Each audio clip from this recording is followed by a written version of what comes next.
We run our zone play to a one technique also, and I want to talk to you now about running the zone technique to the one play.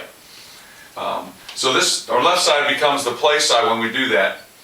The running back is always going to shuffle over, and he's going to wait to start his shuffle until the quarterback catches the ball. So when he sees the quarterback touch the ball, then that's when he'll start his shuffle. And he's going to shuffle over downhill, his toes are at 4.5. He's going to shuffle over downhill to 4 yards. And then we know that all our zone plays are run right down the midline. So he's going to head down the midline. And once again, that's why we train these. When we train these, we put the ball in the hash so that we can watch him and he has a guideline to be able to run right down the midline.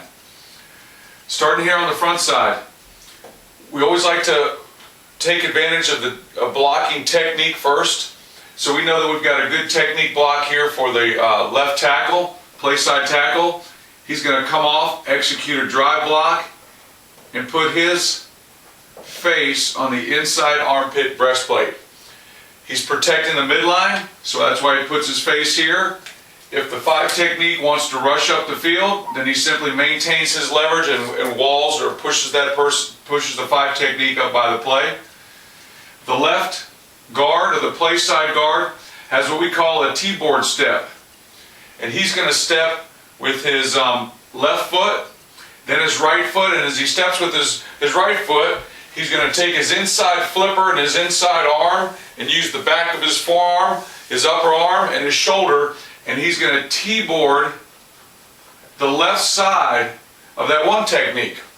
He's not going to block the one technique, but he's going to T-board him. So it's 1, 2, and he jacks him up with the outside forearm, outside of his upper arm, and his shoulder, and he puts that right underneath his left side of that one technique's body.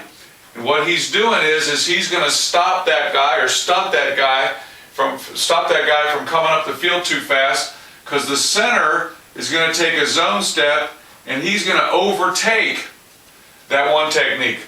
So he's going to fit on the guard's going to fit on the left side, stop the one technique's penetration. The center's going to take a lateral step over with his left foot. He's going to go right, left, and then he'll fit right up with the one technique. Once the guard feels the center has fit up, and the center's going to attack the right armpit breastplate of this one technique, put his left hand in right down the middle of the numbers, then he's going to work himself across to the center's face, to the one technique's face, and then to overtake that one technique. When the left guard feels the center overtaken the one technique, then he's going to leave and climb and block the Mike linebacker. We want to get movement on this one technique, and we'd like to block the linebacker with the one technique. So this is not a passive double team by the left guard and the center. We want them to get movement down the field as they do this. Okay? Remember our rule is that we'd like to have the running back make a cut 2 to 3 yards on the other side of the line of scrimmage. So in essence, this block, they need to move this one technique backward into the lap of that Mike linebacker, so that really this guard should just be able to skate off and not really have to run too much vertical to block that Mike linebacker. When the guard comes off on the Mike linebacker, he can take that Mike linebacker whichever way that guy is scraping. If that Mike linebacker has come downhill, then he has to cover his body and make sure that he doesn't get in the play for the running back. If the Mike linebacker has chosen to go to his left, then he'll just turn, attack that inside armpit breastplate, wall him to the left. If for whatever reason the Mike linebacker attacks the midline, then that guard will skate over and push him past the midline. So he can't be wrong in either way as long as he covers that guy's body. All right?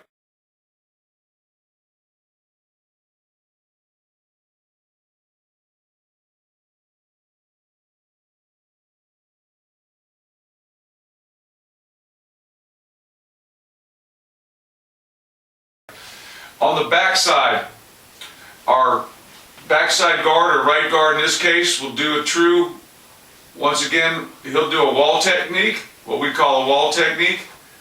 And we call it wall because we want him to know that he's walling that A-gap. If the 3 technique was slanting, then he would turn and block the 3 technique.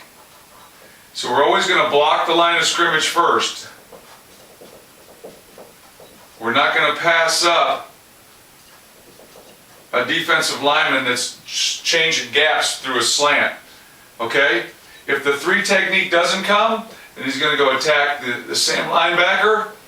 If he wants that zone step, if that zone step puts him inside the same linebacker, which we want it to do, then he's going to attack this inside armpit breastplate and get himself between the same linebacker and the midline, knowing that we'd like to run the ball down that midline.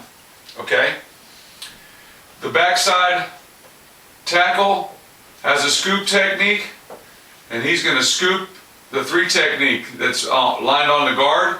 So he's going to step inside and work his head to the inside armpit breastplate of that 3 technique. Now obviously he can cut his split down to do that. If there's a quickness mismatch, then we'll cut his split down to 1 foot. If there's a real problem with that 3 technique's a good player or we can't get him, we'll cut that split down to 6 inches. But we're going to make sure we get that 3 technique. So what we're trying to do is build this backside wall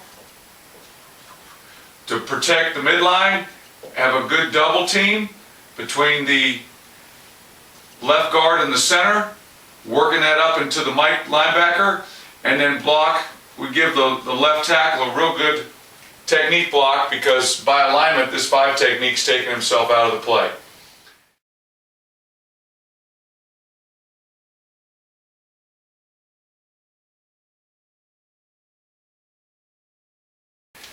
The quarterback steps downhill, make sure he puts the ball in the running back's pocket, and then he's going to head outside, and his job is to occupy the 5 technique.